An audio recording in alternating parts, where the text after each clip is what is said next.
After 7 years of marriage, my husband told me, I miss being with someone who needed me, so I stopped needing him.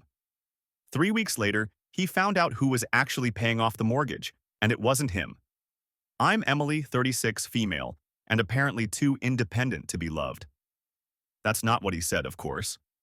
Jake, 38, male, my husband of 7 years, looked me in the eyes across our kitchen island, sipping his morning coffee like he hadn't just gutted me, and said, I miss being with someone who needed me.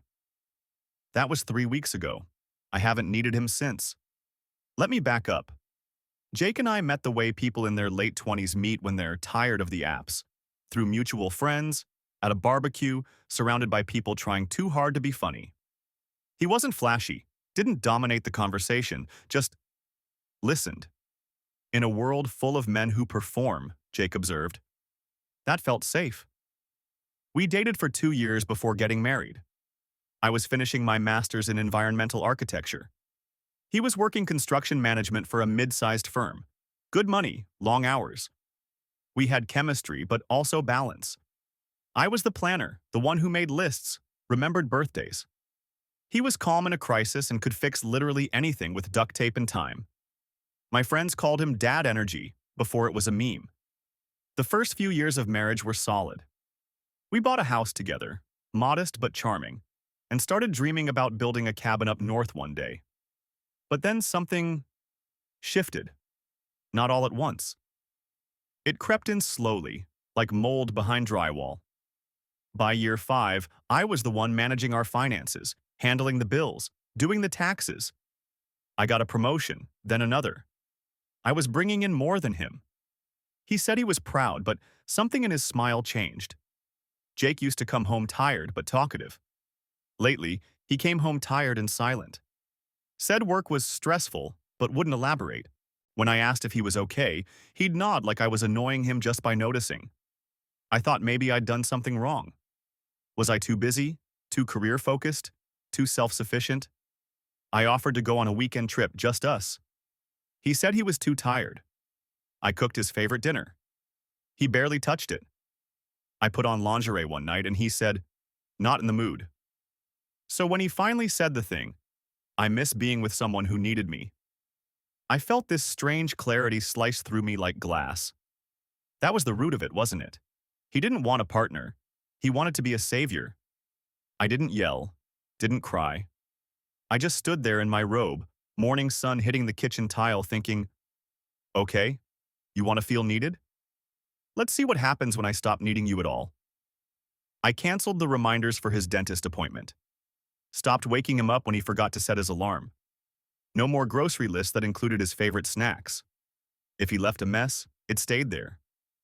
When he asked where the clean socks were, I said, wherever you left them. It was petty, but it was pointed. And then came the mortgage. He didn't even realize what was happening until it was too late. He always thought he was the one paying off the mortgage. Jake's name was on the house, yeah. Joint ownership. But the payments? For the past 2.5 years, it was me. Back when I got my promotion, I suggested splitting things more evenly. He didn't fight it, said it made sense, but he never actually adjusted anything on his end. Claimed he was still handling house stuff, like repairs and maintenance. But those things dried up after the first year. He stopped fixing, stopped building. Just stopped. I took over the mortgage without even telling him.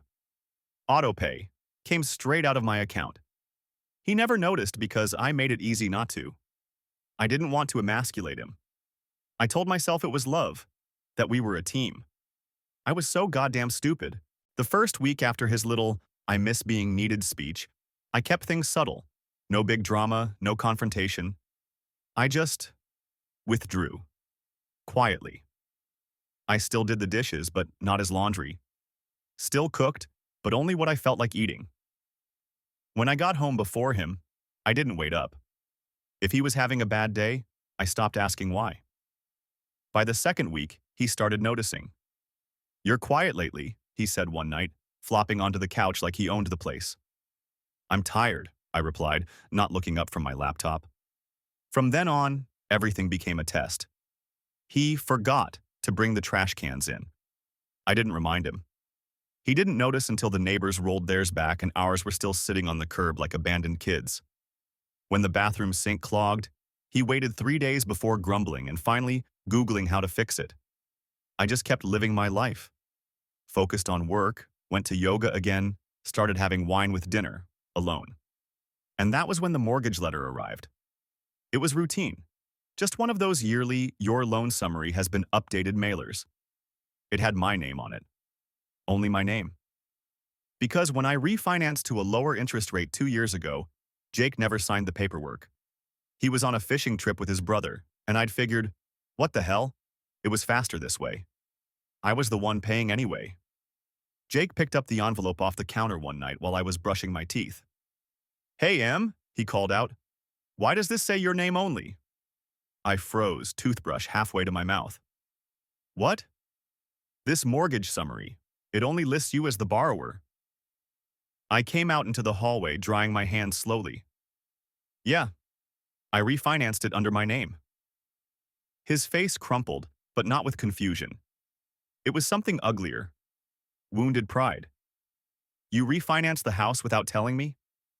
"I didn't need to," I said, voice calm. "I'm the one who's been paying it." He stared at me like I'd slapped him. "What the hell is that supposed to mean?" "It means," I said, stepping past him to grab my wine glass, "you haven't paid a cent toward this house in 2 years, Jake. You just didn't notice." He stood there for a long time. Not angry, not yelling, just shaken. Like his whole world had been knocked sideways. And for a man who once said he missed being needed, he looked like he'd just realized he needed me more than I'd ever needed him. He didn't sleep in our bed that night. I found him on the couch the next morning, eyes red, face slack, still wearing the same shirt from the night before. For a second, I almost felt bad, like I should have softened the blow. But then I remembered the sound of his voice, flat, almost bored, as he told me he missed being with someone who needed him. I didn't wake him. I didn't ask how he slept. I just made my coffee, fed the cat, and left for work. That weekend, he tried to start fixing things. "Do you want to talk?" he asked on Saturday, as I was folding laundry in the bedroom.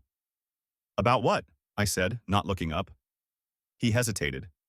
"The mortgage. Us. I didn't know you were doing it all alone." I shrugged. "You didn't ask." He walked over and stood in front of me, hands on his hips like he was bracing for a fight. But I wasn't fighting. I wasn't doing anything anymore. "You're being cold," he said finally, like that was some kind of insult. I stopped folding, looked him dead in the eye. "You said you missed being needed, so I stopped needing you." And that was the first time he broke.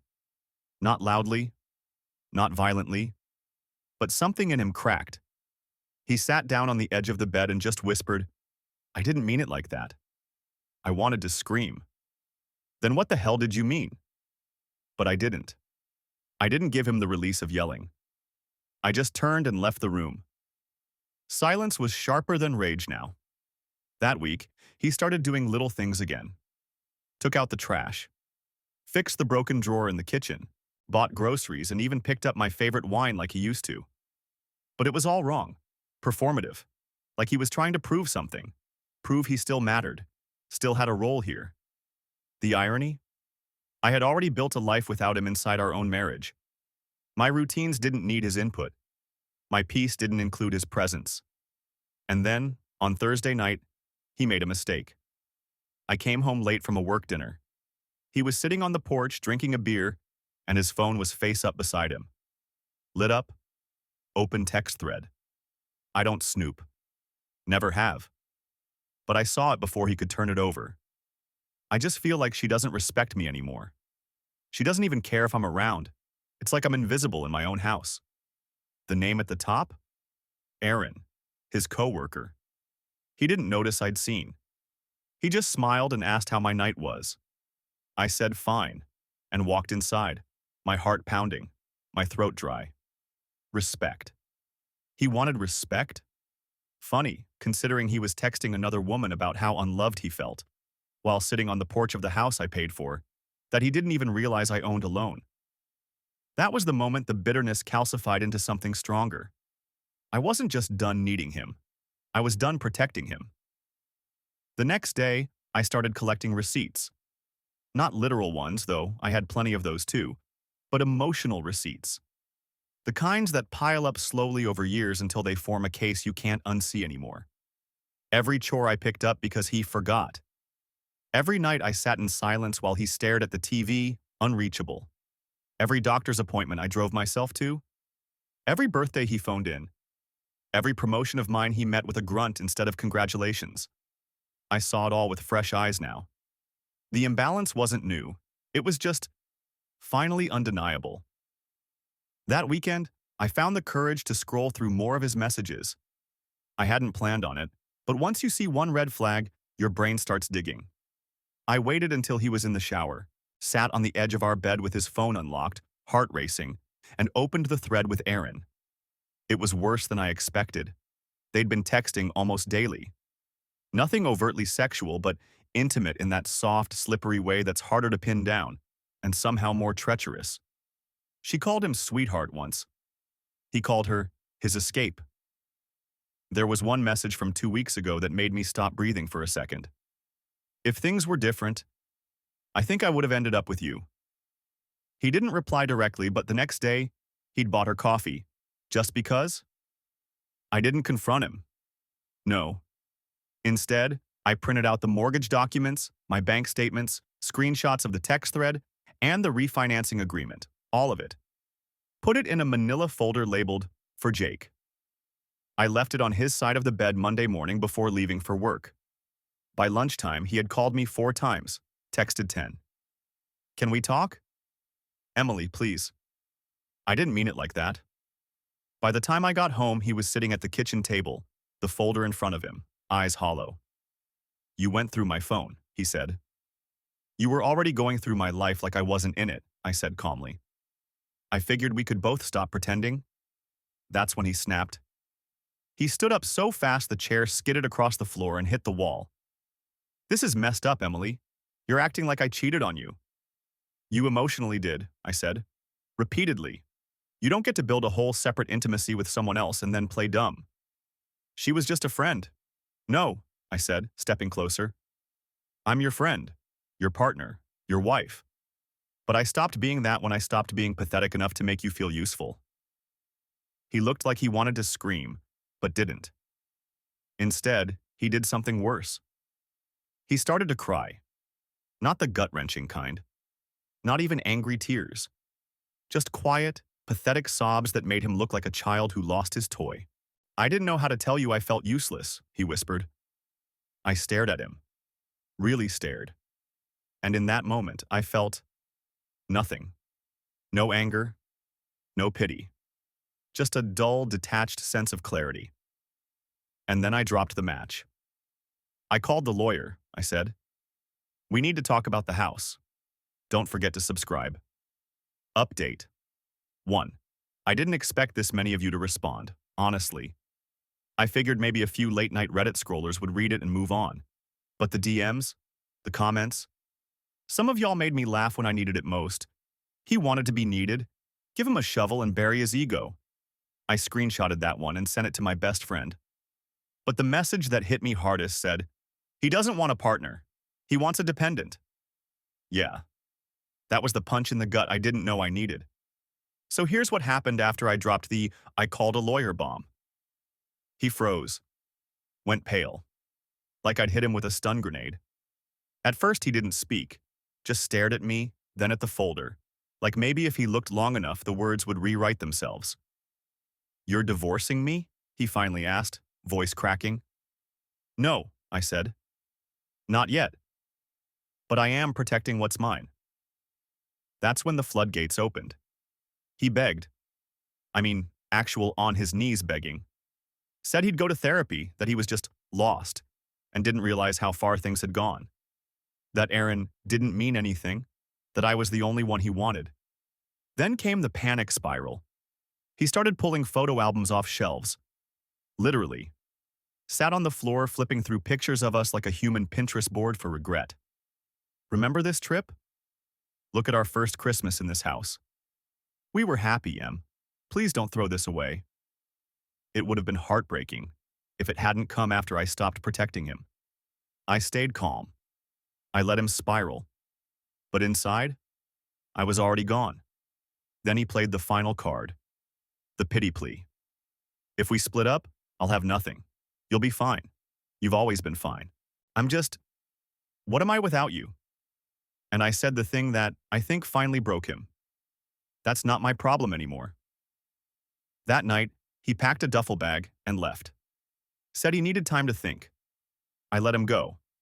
I didn't even ask where. 3 days later, I got a text from a mutual friend. Jake was staying with Aaron. So, yeah, I guess she did mean something. The irony? I wasn't even surprised. It just confirmed what I already knew. He didn't miss being loved. He missed being worshipped. And when I stopped kneeling, he went looking for someone who still would. The lawyer appointment is Monday. I've already started the process to officially remove his name from the house title. And here's the kicker. He didn't even know I could do that. Turns out, when you refinance a loan and pay the mortgage for years solo, you hold the cards. Some of y'all said I should burn the house down. Not literally, of course, but symbolically. Oh, I'm torching every damn fantasy he had about who needed who. Next post, the revenge. And no, it's not financial, it's poetic. And it's going to haunt him. I didn't see him again for 12 days. Not a call, not a text, just silence. Which frankly was a gift. During that time, I met with the lawyer.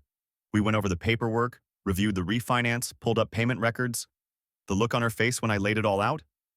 She said, "You've basically been a single homeowner with a live-in roommate." I laughed. Harder than I should have. But it felt good. Real. Like I wasn't crazy. She told me I had options, strong ones. Since Jake never paid into the house post-refi, and it was legally under my name alone, she said, "You can evict him." I didn't expect that. It felt brutal. But then I remembered how easily he slid into Aaron's world, how quickly he replaced our marriage with a couch crash and some half-baked apologies. Brutal? No, necessary. The sweet part? I didn't just want him gone. I wanted him to feel it. So, I waited. On a Wednesday evening, he came home. I was on the porch, sipping tea, pretending not to hear his car until he slammed the door like a teenager coming back from detention. He walked up, and I swear he actually tried to look defiant. "We need to talk." "Sure," I said, not moving. He didn't sit, just stood there, arms crossed like he was preparing for war. "I've been thinking. About everything." "Mm-hmm. I was wrong. About all of it. Aaron, the way I treated you, the things I said, I messed up. But you're being cruel now. This whole eviction threat? Really?" That's when I pulled out the envelope. I'd printed out a formal notice to vacate, had it notarized, and included a breakdown of every mortgage payment for the last 30 months, with dates, amounts, and bank statements. Every single dollar I paid while he played husband cosplay. "Cruel?" I said. "Cruel is telling your wife you miss being needed while draining her dry. Cruel is playing house with someone else before this one even cooled." His jaw twitched. "I wasn't playing house." "Oh no," I said, stepping closer. "Then why did Aaron tag you in a photo this morning with the caption, 'Our little reset,' and a breakfast tray in bed?" He froze. "Yeah, I saw it. Everyone saw it. Her Instagram wasn't private." "You're embarrassing me," he muttered. "Good," I said. "I hope it burns." He tried to throw the guilt back at me, muttering about how heartless I'd become, how I used to be soft, warm, nurturing. "You were gentle before. And you were decent before," I snapped. "But here we are." He took the envelope and stormed back to his car, muttering something about lawyer up then. I almost laughed. "Too late, buddy. I've been lawyered for weeks." But here's the part he didn't see coming. The part that still makes me grin when I think about it. That same night, I made a post. Nothing dramatic. Just a simple Facebook update. Excited to finally put my home on the market and start a new chapter. Solo homeowner, financially independent, emotionally free. Ask me how I did it. The comments lit up. Even some of his friends liked it. I didn't need to explain. Because I'd already won. The house wasn't just mine. The peace was too. He didn't leave peacefully. Of course not. Jake was never going to just pack his things and go. That would have required self-awareness, accountability. Two things he wore like ill-fitting costumes, only when the audience demanded it. The official eviction gave him 30 days, but he started unraveling around day 3. It began small, petty. He stopped doing the dishes, left his dirty socks everywhere, rearranged the thermostat every time I wasn't looking, started playing music late at night, our old playlists no less, like I was going to hear our song and fall to my knees in tears instead of rolling my eyes and muting the speaker. Then came the real escalation. One morning, I walked into the kitchen and every cabinet door was open. Drawers too, like a toddler had ransacked the place. I closed them all, said nothing. That night? Same thing. 2 days later, I came home and all the artwork was flipped upside down on the walls. I didn't scream, I didn't react. I just walked straight to my office, locked the door, and emailed my lawyer. He's spiraling. The next night, I got home from yoga to find my wedding photo. The big one from the hallway, ripped down, the glass shattered, frame cracked across the floor. He was sitting in the dark on the couch looking so proud of himself. "You forgot this was our home," he said, his voice cold. "No," I said, stepping over the mess. "You forgot you were just visiting mine." That night, I took the broken photo, put it in a trash bag, and set it on his side of the bed. I didn't even say a word. But it wasn't over yet. 3 nights later, he got drunk. Sloppy, slurring, shouting drunk. Came stumbling in around midnight, reeking of whiskey and cologne that wasn't mine. He stood in the doorway of our bedroom, my bedroom now, and started rambling about how I ruined everything. About how I was cold, ungrateful, and emasculating. "I gave you 7 years," he yelled, nearly knocking over a lamp. "And now you think you're too good for me?" "No," I said calmly. I finally realized I was.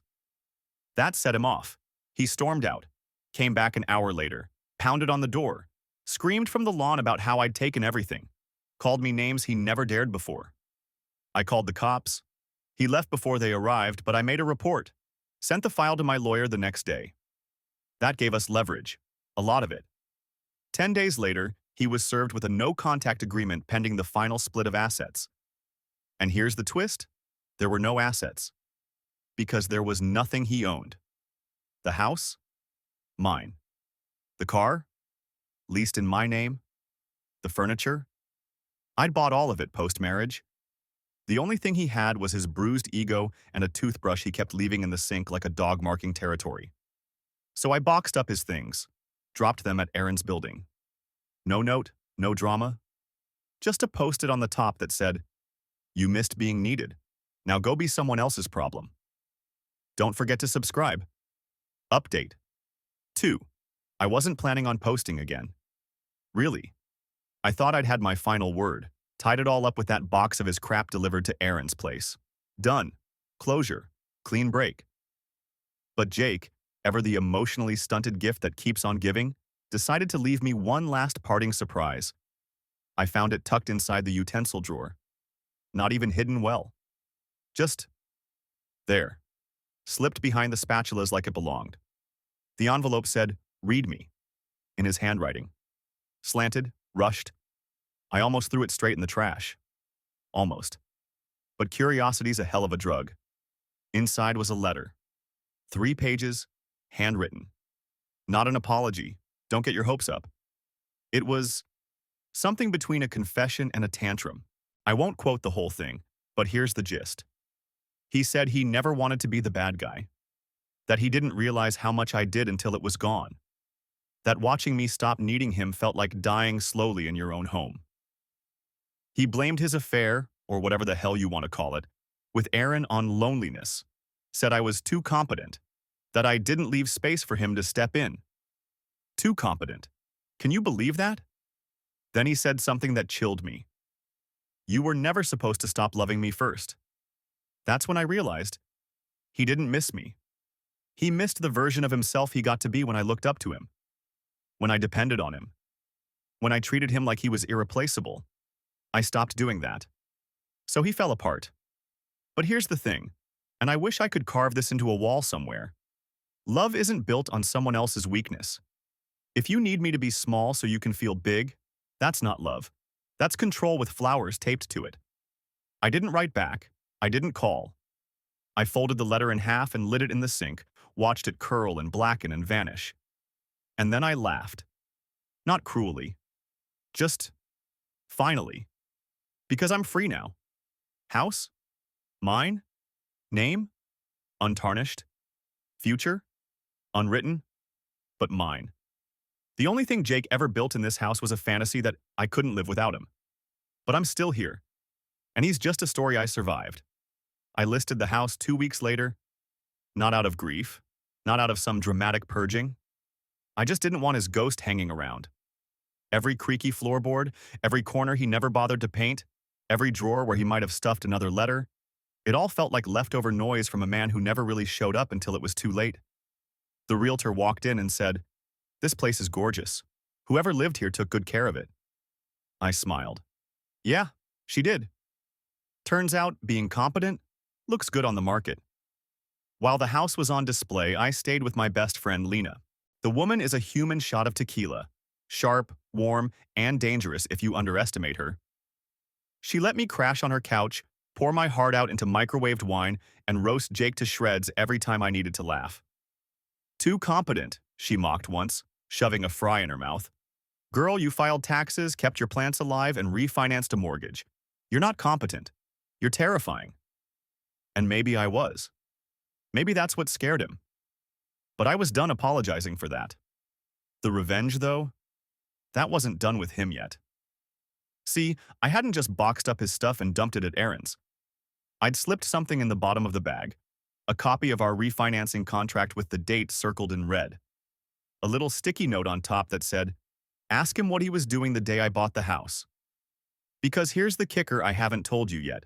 The night I finalized the solo refinance, when I signed the paperwork that made the house legally mine, Jake was at a bar. With Aaron. It wasn't an affair yet, not physically. But emotionally?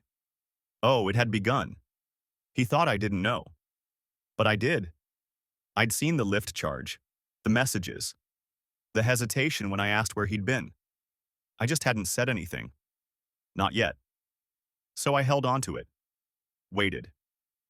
And when he humiliated me with that "I miss being needed" line, that's when I knew how to use it. I never heard from Aaron directly. But a week after I dropped the bag off, Jake called me. Blocked number. I didn't answer. He left a voicemail, just one line. "You really had to destroy everything?"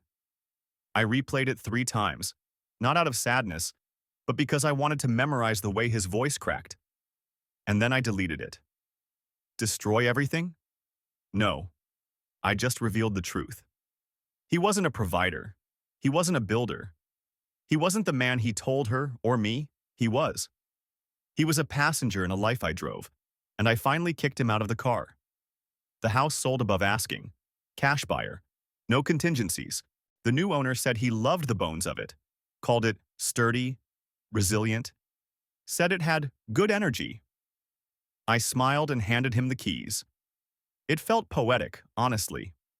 Handing over a house built on years of emotional labor, rebranded now into something clean, untethered. The scars were still there, small ones. A scratch on the baseboard from a drunken outburst. The faint outline where a wedding photo once hung. But they were mine. Earned. The day I moved into my new place, a sunlit condo with way too many plants and not a single trace of him, I opened a bottle of champagne alone. No ceremony, no audience. Just me, barefoot, grinning, blasting music at a volume he would have hated. And then my phone buzzed. A message from his sister. We hadn't talked since the fallout. She always liked me, but blood is thicker than empathy. I expected silence. Instead, she wrote, "Hey, I know everything. He told the family a version that made you sound cold, but Aaron posted something last night. Screenshots, the texts, the timing. You weren't crazy, just quiet." I stared at it. She continued, "You didn't destroy him. He did that himself. Just wanted you to know. We see it now." I sat there a while. Not crying. Not shaking. just breathing deeply, for the first time in what felt like months. I replied, "Thanks. Didn't need more." That night, I went through the last of my boxes and found something I'd forgotten about. A photo booth strip from our third anniversary. We looked stupidly happy. I almost didn't recognize myself. Not because of the smile, but because of how small I looked next to him. Tucked into his side, tilted in, like I was trying to fit him. I slipped it into a manila envelope, wrote, "Return to sender" on the front, and dropped it in the outgoing mail the next morning. No letter, no explanation, just a reminder that once I needed him, and then I didn't.